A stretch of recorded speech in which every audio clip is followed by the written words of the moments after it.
Hola, buenas tardes. Mi nombre es Alison Silva, soy nutricionista. Me he dedicado mi carrera a trabajar con nutrición infantil. Estoy terminando mi magíster en nutrición infantil y promoción de salud y un diplomado también en nutrición infantil y adolescente. Además, trabajé durante 4 años en el programa Crecer Sano, así que estuve a cargo de la región de O'Higgins y Maule, así que conozco ahí un poco, espero que no estén viendo. El primer tema que vamos a hablar en este ciclo de webinars es acerca de la malnutrición por exceso y rendimiento escolar, que es un tema que se repite bastante dentro de las consultas de los profesores y de los apoderados. Cómo se vincula justamente lo que comen los niños, lo que consumen los niños, los alimentos que eligen, y cómo esto tiene algún efecto o cómo afecta al rendimiento escolar y al aprendizaje. Entonces, eso, partimos con la presentación.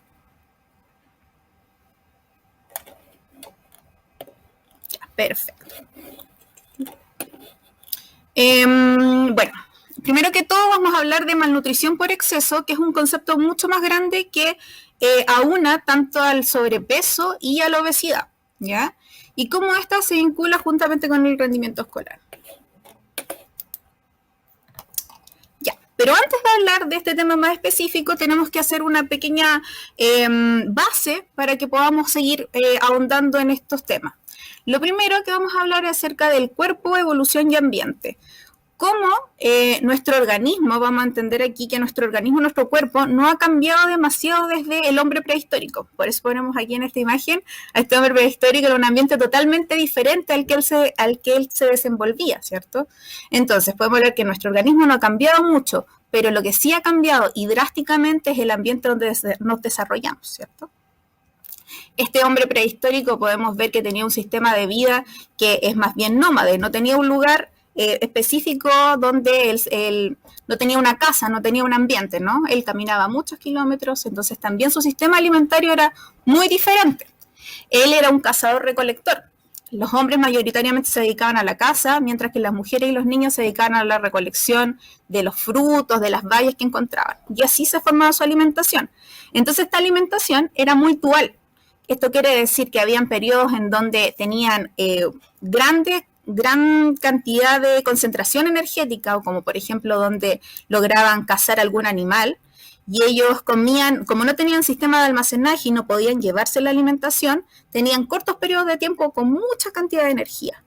Y por otro lado, los días en que no lograban tener una alimentación, no lograban encontrar o cazar un animal o no encontraban estos frutos ni bayas, tenían muy baja alimentación o casi inanición. Entonces este proceso era muy dual. Habían días con mucha alimentación y días con poca alimentación.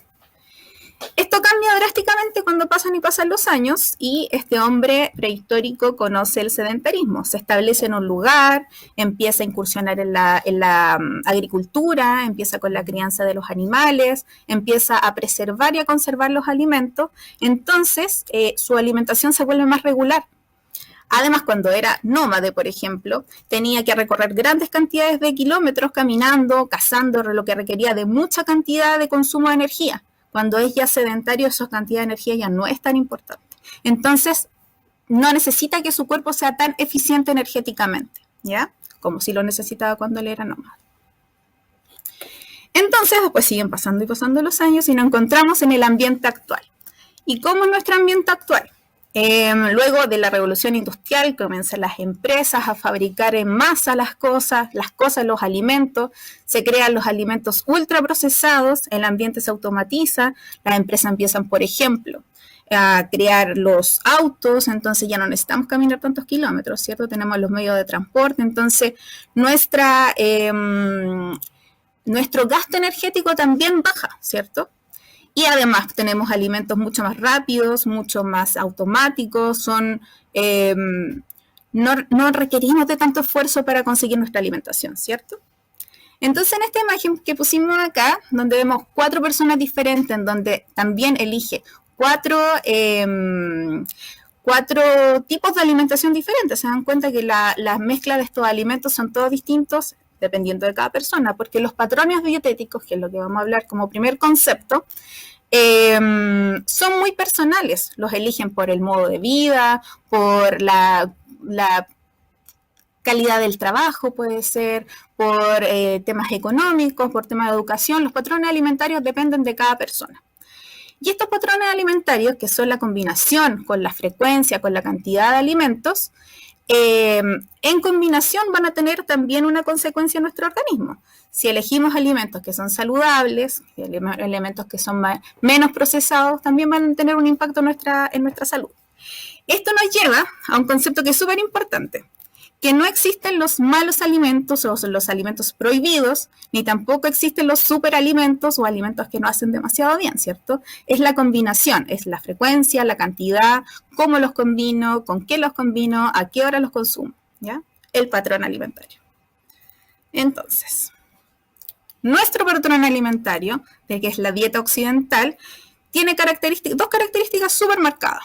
Una es que es una dieta con altos azúcares simples y grasas, y por otro lado súper baja en legumbres, pescados, frutas y verduras, que justamente las legumbres, los pescados, la fruta y las verduras nos aportan las vitaminas, los minerales, el omega 3 del pescado, ¿cierto? Que son nutrientes que nos ayudan en nuestro organismo. Entonces, voy a tomar agüita. Es una dieta que en conjunto no tiene muy buenas consecuencias en nuestro organismo. Eso lo podemos ver acá. La dieta occidental está muy relacionada con justamente las enfermedades crónicas no transmisibles, que son las que afectan mayoritariamente a la población chilena. Por ejemplo, sabemos que la principal causa de muerte en Chile son las enfermedades cardiovasculares. Todos estos alimentos influyen en las enfermedades cardiovasculares. Por ejemplo, alimentos con mucho consumo de sodio, por ejemplo, influyen en la presión sanguínea. Está el equilibrio de la glucosa e insulina, que va a afectar directamente a la diabetes, hígado graso y lípidos sanguíneos con las dislipidemias, y la función cardíaca, que es como todo este conjunto, ¿cierto?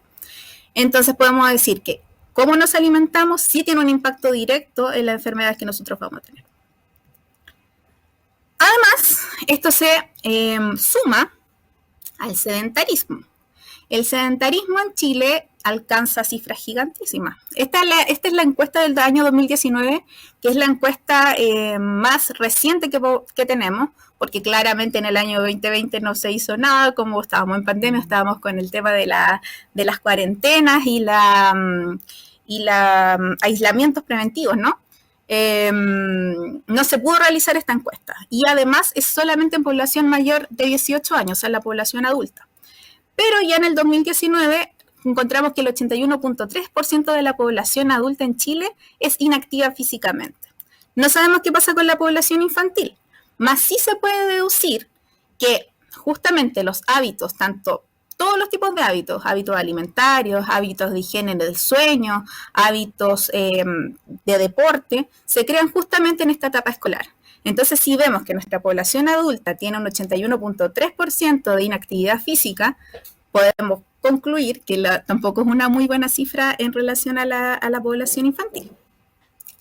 Además, tenemos ahora en la pandemia del sedentarismo que ha aumentado mucho más la cifra, y eso va a traer consecuencias ahora o en el corto plazo y también a largo plazo, porque el ejercicio o la actividad física, que son conceptos diferentes, lo vamos a ver en la próxima, no es tan solo para mantener un cuerpo saludable, sino que también tiene otras consecuencias, como por ejemplo en el equilibrio, en la motricidad física, en la elongación. Tiene mucho impacto en distintas áreas, ¿ya?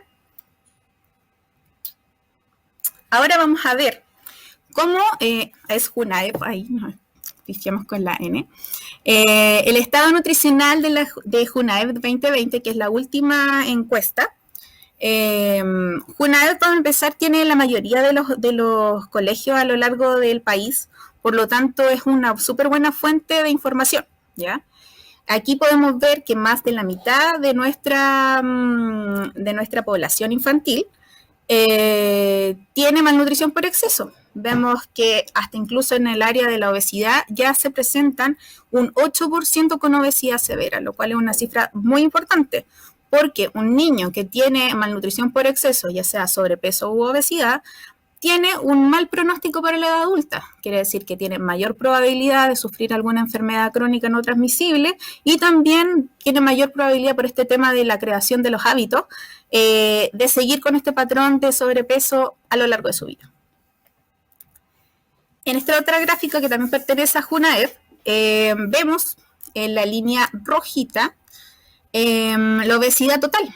La obesidad que hemos visto y encontramos del año 2019 al año 2020 cómo ha crecido exponencialmente, ¿no? En amarillo vemos la línea de la sobrepeso que se ha mantenido y en verde vemos la línea de los niños con estado nutricional normal que va en baja. Entonces lo que se puede concluir con esta gráfica es que los niños con peso normal están pasando a la línea de sobrepeso. Y los niños con sobrepeso están pasando a la línea con obesidad. Entonces estamos pasando de carril sin mantener los niños con peso normal, ¿ya? Entonces la población en general está con tendencia a la malnutrición por exceso. Seguimos.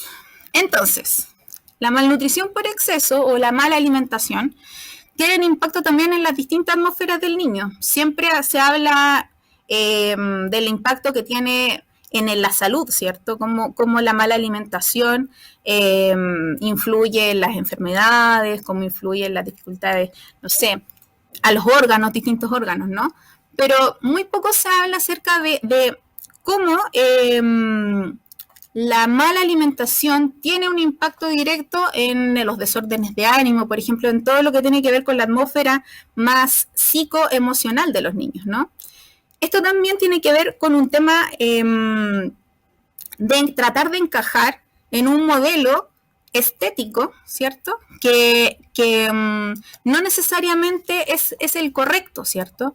Aquí, por ejemplo, lo que nosotros nos dedicamos como en el tema de la nutrición, con la ciencia de la nutrición, es justamente a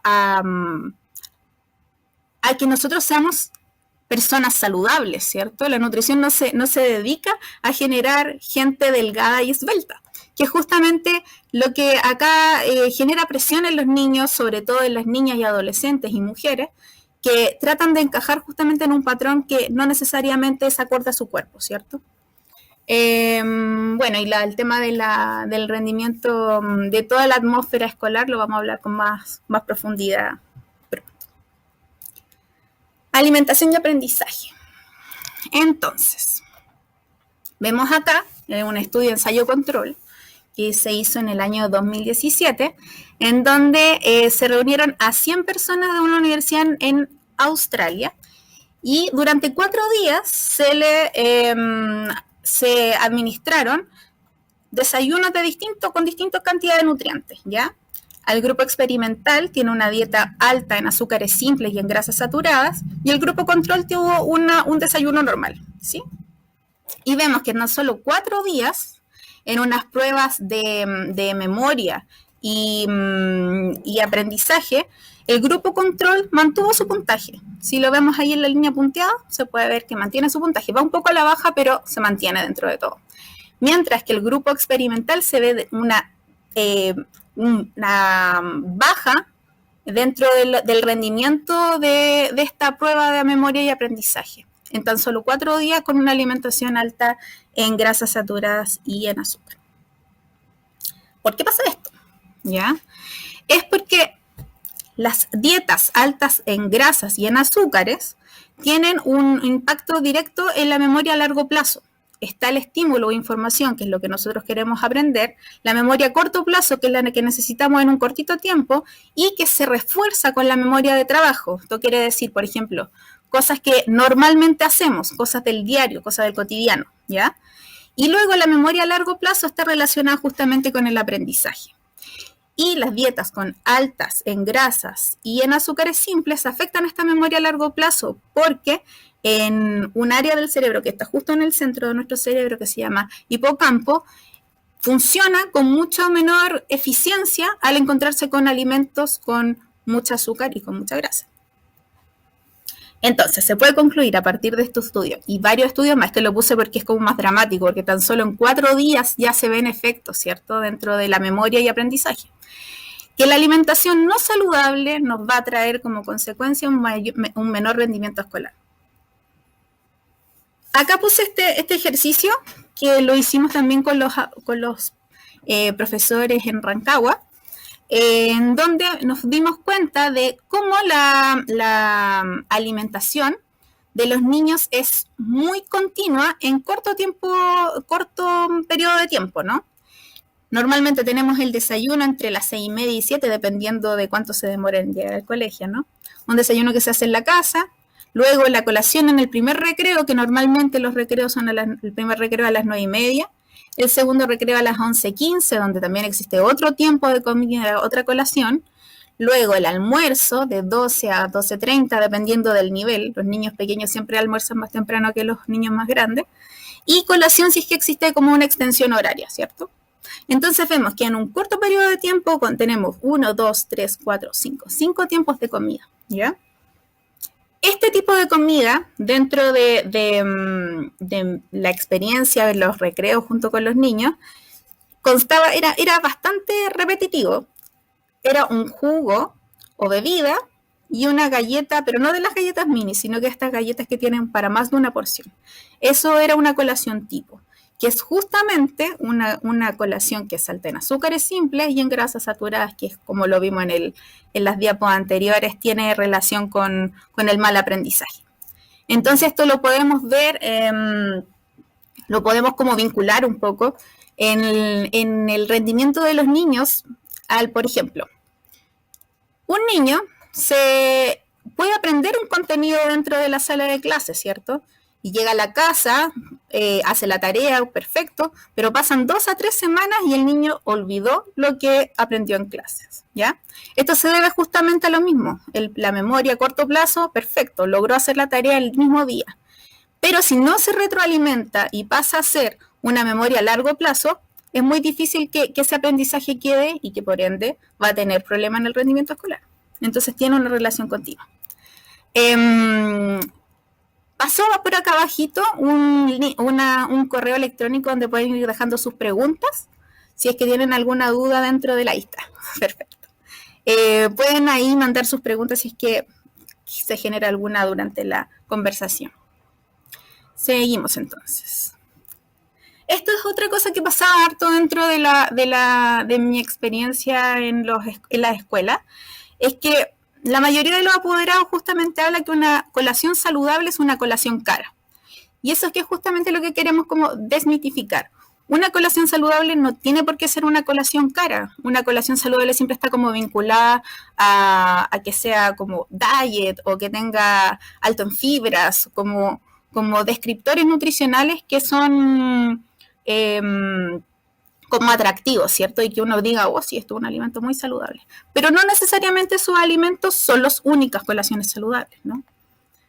Una colación no saludable va a ser un alimento lo menos procesado posible. Por ejemplo, acá pusimos algunos ejemplos de alimentos con muy poco procesamiento o cero procesamiento, como por ejemplo las frutas, las verduras, la leche, los yogurts. Y por otro lado, tenemos los alimentos ultraprocesados, que son justamente los que más se consumen en las colaciones, que son los cereales, los dulces, los snacks, ¿cierto? Entonces, otra cosa aquí, por ejemplo, que también se ve harto en la escuela, es que justamente cuando existe, no sé, para juntar fondos para la salida de los cuartos medios o se necesita recaudar algún tipo de fondos, se crean estas como los cursos venden cosas, ¿cierto? Y la mayoría de esas cosas son justamente pertenecen a este grupo de los alimentos ultraprocesados. Eso. Por acá dejé ejemplos de colaciones, de 5 colaciones saludables y otras. En el fondo se podría hacer 2 semanas de colaciones, ¿cierto? Un niño no necesita las 3 colaciones que nosotros hablábamos en el tiempo anterior, no es necesario que tenga 5 tiempos de comida en una poquita cantidad de horas, ¿ya? Justamente hablando de esto, de los conceptos anteriores acerca de los patrones alimentarios, si vemos que un niño tiene una colación dentro de estos 5 días de colegio, ¿cierto? En donde se repite la bebida y el jugo o las galletas o los snacks salados, que cambie un día por alguno de estos tipos de colaciones, va a tener un cambio, una repercusión dentro de su salud, ¿ya? Y así se pueden ir cambiando los patrones alimentarios de a poco. No es necesario que así de un momento a otro cambiemos totalmente la alimentación y pongamos los 5 días de la semana colaciones saludables. Eso es irreal y en realidad no va a tener un impacto directo porque va a ser poco constante, ¿cierto? Para que nosotros tengamos una alimentación saludable y que tenga también una repercusión dentro a nuestro organismo, tenemos que hacer cambios pausados y de a poquito, ¿ya? Es un poco irreal decir como de un momento a otro que se van a cambiar las colaciones completamente. Eso. Ahí estamos. Muchas gracias. Quedo atenta a las preguntas. ¿Quedamos con alguna pregunta? Perfecto.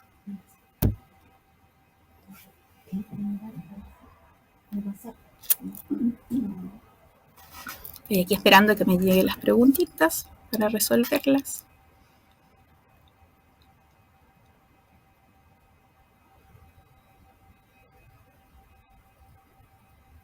Ya. Llegó la primera. ¿Cómo mejorar los hábitos alimentarios de los niños entre 5 a 8 años en casa? Súper claro, porque ahora no estamos con escuelas, ¿cierto? En el fondo es como un poco lo que hablamos en la conclusión, ¿no? Es todo cambio en los patrones alimentarios que hagamos, aunque sean mínimos, van a tener un impacto, una repercusión dentro de nuestra alimentación. Como vimos la definición de un patrón alimentario, es justamente la frecuencia, la calidad de los alimentos o el tipo de alimento. También podemos ver, por ejemplo, la cantidad. Un niño no come lo mismo que un adulto. Si se dan cuenta, o sea, es un humano en chiquitito, su estómago no es más grande que el porte de un puño. El estómago, por supuesto, es un músculo, se agranda, se inflama. Entonces, la idea es justamente, pero no va a tener un volumen igual que el de un adulto, ¿ya? Entonces, podríamos empezar con ese tipo de cambios. Ver porciones, ver frecuencia de alimentos, los tipos de alimentos que se utilizan, ¿cierto? Eso creo que sería algo como realista. No pensar de un momento a otro que vamos a cambiar la alimentación del niño y que ahora son puros alimentos saludables y puros alimentos como superalimentos, ¿cierto? Pero pequeñas cosas. Eso va a tener ya un impacto en la alimentación de los niños. ¿Cuál es la efectividad de eliminar los dulces en los niños? Mejora sus revoluciones. Sí. La efectividad de eliminar los dulces, también hablando un poco de eso, patrones alimentarios.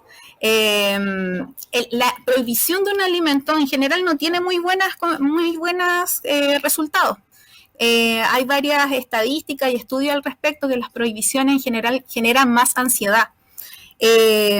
Por eso siempre se habla o hablamos acá de que prohibir un alimento, de que existan alimentos prohibidos, no es como muy efectivo, ¿ya? Sí, por ejemplo, se puede ir modificando, quizás haciendo cambios que sean consensuados y de a poco. Por ejemplo, lo mismo que estas colaciones. Si tenemos un niño que los 5 días de clases lleva la bebida y la galleta, ¿qué tal si un día se cambia por, en vez de una bebida, agua? Y no decirle por qué la bebida es mala, sino que incentivar positivamente a que el agua es buena, a que el agua ayuda a nuestra piel, que el agua ayuda a nuestro estómago, que ayuda a nuestros ojos. En el fondo, ver que no decir que un alimento es malo de por sí, sino que mejor incentivemos el consumo de los otros alimentos. En relación a las revoluciones, sí, cambia. El azúcar es un activador de los niños, definitivamente. Y también como lo que vimos también en relación a la memoria a largo plazo, claramente si un niño tiene una colación que es alta en azúcar, ese niño, por el tema de las revoluciones, no va a parar en la sala de clases. Lo comentábamos justamente con algunos profesores, que se nota inmediatamente con los niños que comen colaciones que son más bajitas en azúcar y las que consumen más altos, porque se ve inmediatamente al llegar a la sala como el niño con mucho azúcar está imparable, jamás se va a concentrar ese niño. Así que sí, tiene un impacto en las revoluciones de los niños.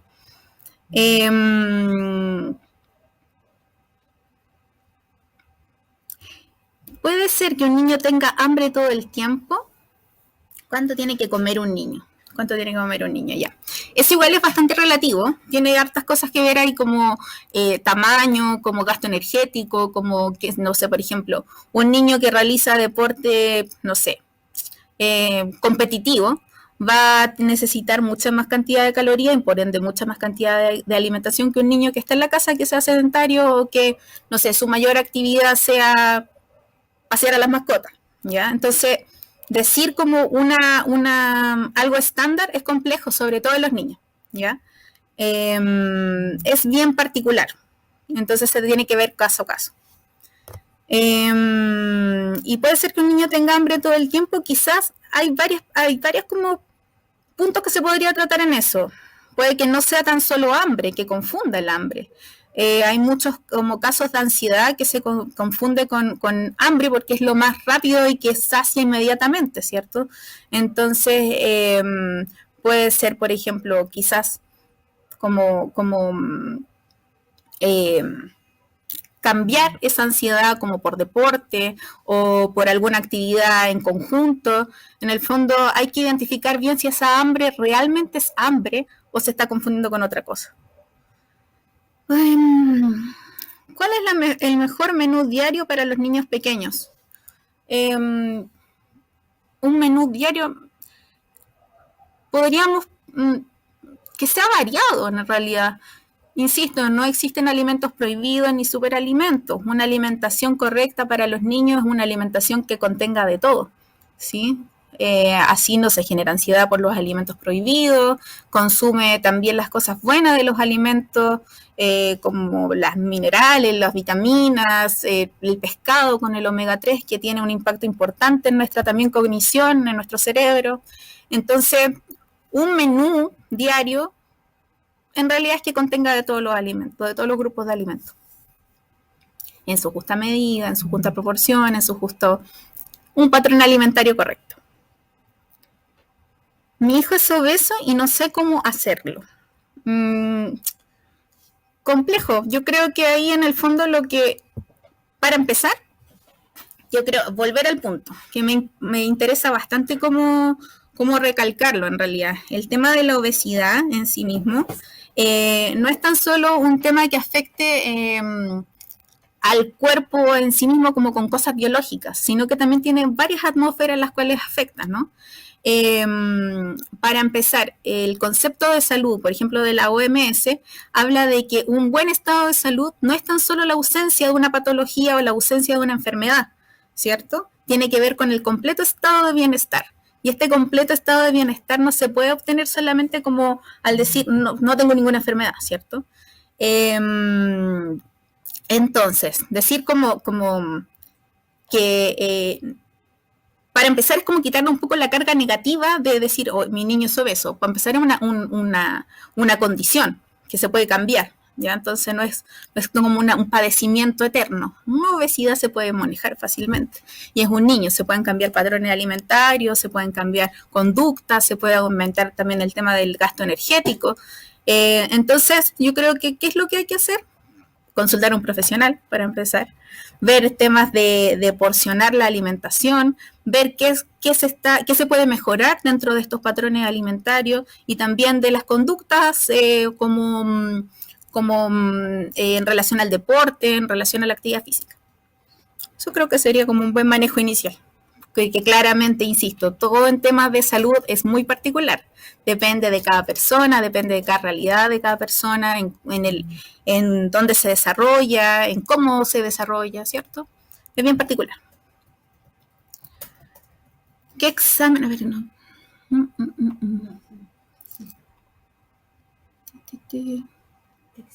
El azúcar daña las neuronas. Claro, es como hablar de que daña las neuronas, no tiene un daño, no tiene un impacto directo, ¿cierto? Pero sí, como hablamos, sí daña la cognición. En el fondo está demostrado de que una alimentación alta en azúcar y en grasa saturada justamente tiene un impacto dentro de la memoria a largo plazo, y la memoria a largo plazo, por ende, tiene consecuencias o influye en el desarrollo del rendimiento escolar, ¿no? porque, claro, pues afecta la memoria a largo plazo, que es la que necesitamos para tener los conocimientos y para aprender. Y, y eso claramente al momento de medir ese rendimiento, ese aprendizaje, es a través de pruebas o controles que van a influir en el rendimiento escolar, ¿ya? Entonces, el azúcar no afecta directamente a la neurona, pero sí tiene un impacto ahí en todo el tema de la cognición. ¿Qué exámenes hay que ver para ver el estado nutricional de los niños? ¿Qué exámenes? También, insisto, muy particular. Toda la nutrición es súper particular. Pero a grandes rasgos, en realidad es ver, por ejemplo, cómo está el tema de la insulina, el control de la insulina glucosa, ver cómo está como un perfil lipídico completo, pero más que nada se puede ver inmediatamente como en una anamnesis correcta. Como una anamnesis quiere decir como entrevistar al apoderado y al niño y ver, por ejemplo, sus hábitos de sueño. El sueño también tiene que ver con la nutrición. Si es que realiza algún deporte, cuáles son sus hábitos alimentarios, a qué hora empieza a comer, a qué hora termina de comer. Entonces, todas esas cosas influyen también dentro de la nutrición de un niño, ¿sí? Veamos como ese concepto más, nutrir, ¿ya? Acá, otra pregunta. Nuestro pequeño con la alimentación en casa. La familia de nuestra comunidad son de escasos recursos y ya, lo voy a leer en voz alta. La consulta es, ¿cómo ayudarnos a nuestros niños en su alimentación en casa? Las familias en nuestra comunidad son de escasos recursos y la justificación está siempre en que los alimentos calóricos le ayudan a mantener la guatita llena por más tiempo. Ya. ¿Te dejo acá? Sí, súper complejo. Pero en realidad justamente lo que estábamos hablando antes, los alimentos, los buenos alimentos, los alimentos que nos nutren, son alimentos que no son tan inalcanzables, ¿no? Por ejemplo, estábamos hablando como una colación saludable atrás, una marraqueta o media marraqueta con huevo, por ejemplo, o con tomate, con alimentos que nos aporten. Por ejemplo, el huevo ahí no estaría aportando proteínas, ¿cierto? El tomate no estaría aportando vitaminas del complejo A. Entonces, en realidad, alimentos que son no alimentos como que se dicen que son buenos alimentos. No sé si me explico con eso. Al decir que un alimento sea ultra procesado, por ejemplo, pero sin embargo tenga una etiqueta nutricional que es como un brownie multigrano. Ese no necesariamente, o sea, sí es un buen alimento, pero no es la única opción. A lo que me refiero es que existen más opciones que son más asequibles para todos y que sí tienen son alimentos buenos. Por ejemplo, las legumbres, es un alimento muy poco consumido en Chile y que nosotros antes éramos productores, por ejemplo, de muchas legumbres y ahora solamente producimos una, las lentejas. Todos los demás son exportados. Y eso fue justamente porque ya la gente no consumía legumbres. Y es un muy buen alimento, ¿ya? Que ya se debería consumir al menos 2 veces en la semana. Y ya nadie consume eso. Entonces, por ejemplo, es un ejemplo que creo que podría linkearse con lo que están preguntando. Eso. ¿Tenemos más preguntas?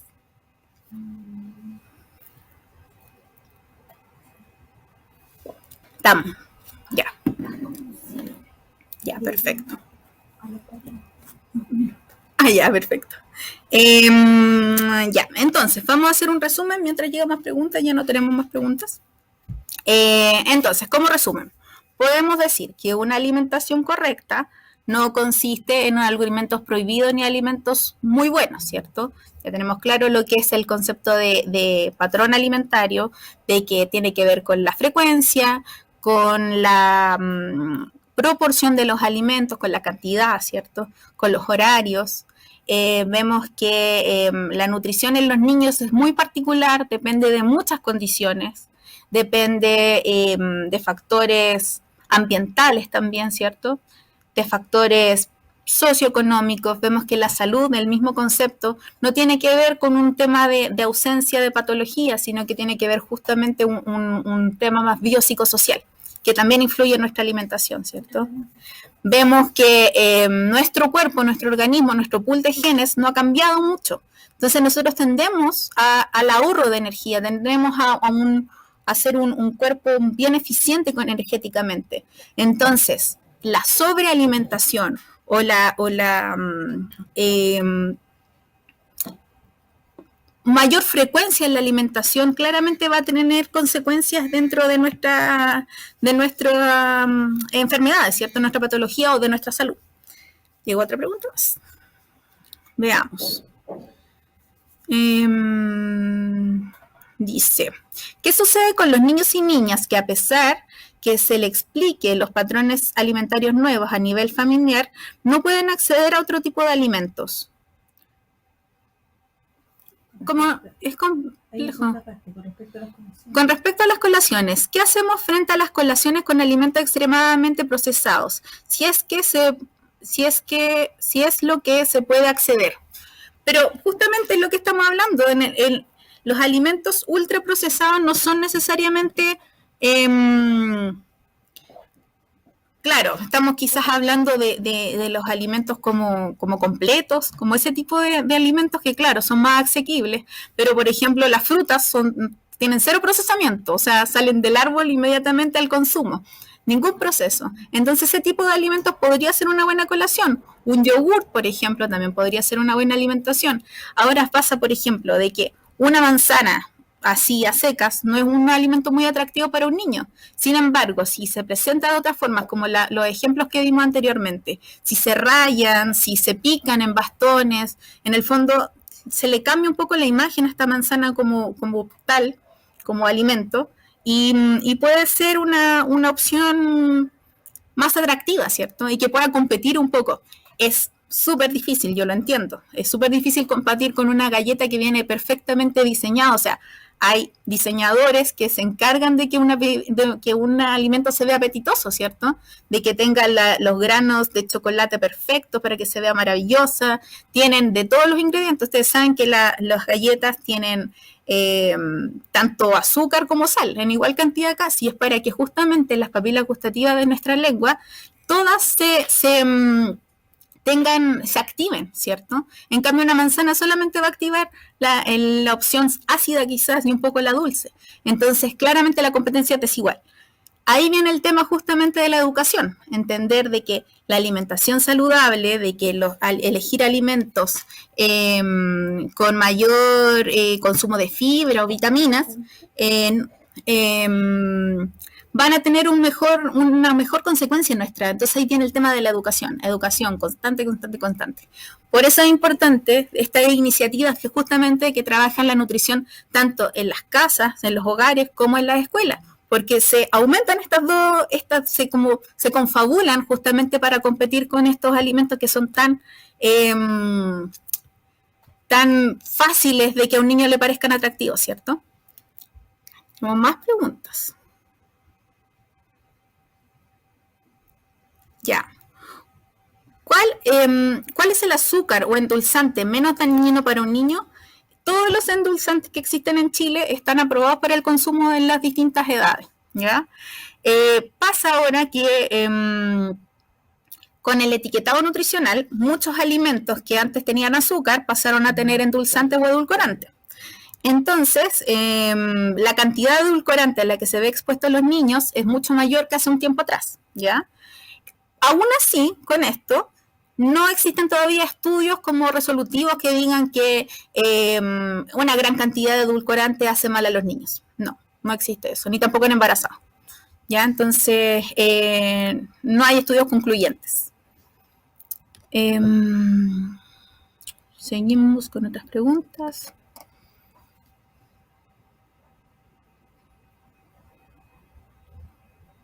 ¿A qué hora debería ingerirse el último alimento del día, particularmente en los niños? Insisto, todo esto depende de las dinámicas familiares. La idea es que una persona, tanto niño como adulto, no debe consumir al menos 2 horas antes de la hora de acostar. Eso tiene que ver con un poco con de otra área, que es la higiene del sueño, ¿no? Hay ciertos como procesos que deben ser seguidos como rituales antes de la hora de dormir. Entonces así el niño se prepara para que llegue un momento en que tenga que dormir, ¿cierto? Entonces, sí, 2 horas es lo mínimo que debería pasar entre el último alimento y la hora de dormir.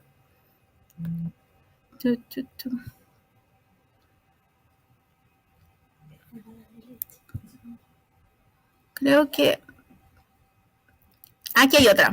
¿Es bueno darle leche a los niños? ¿Hasta qué edad? Sí, es bueno darle leche a los niños. O sea, no hay ningún estudio que diga que la leche, se entiende que, por ejemplo, creo que esto es importante recalcarlo.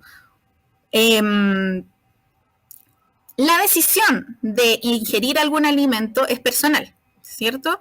Todas las personas podemos elegir cómo alimentarnos. De ahí viene el tema de los patrones alimentarios, una vez más.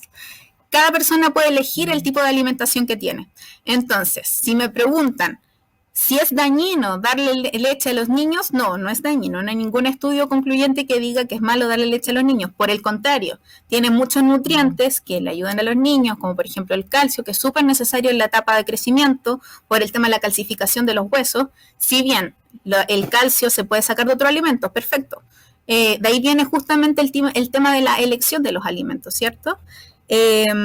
También la leche es de un consumo masivo, es relativamente accesible a todas las personas, entonces sí, es un buen alimento.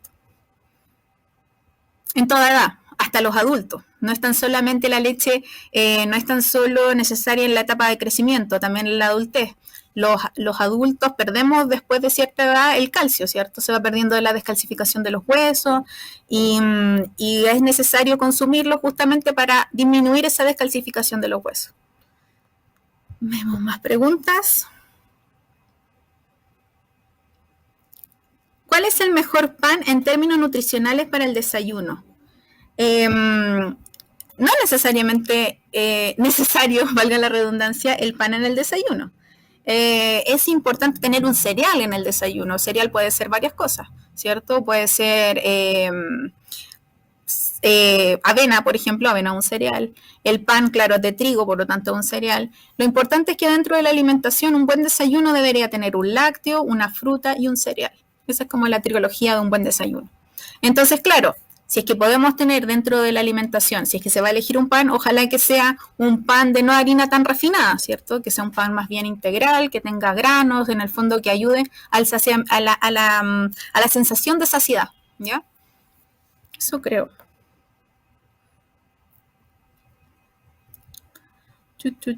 Vemos más preguntas. Permiso. Uy, perdón, tomé la cámara. ¿Ah?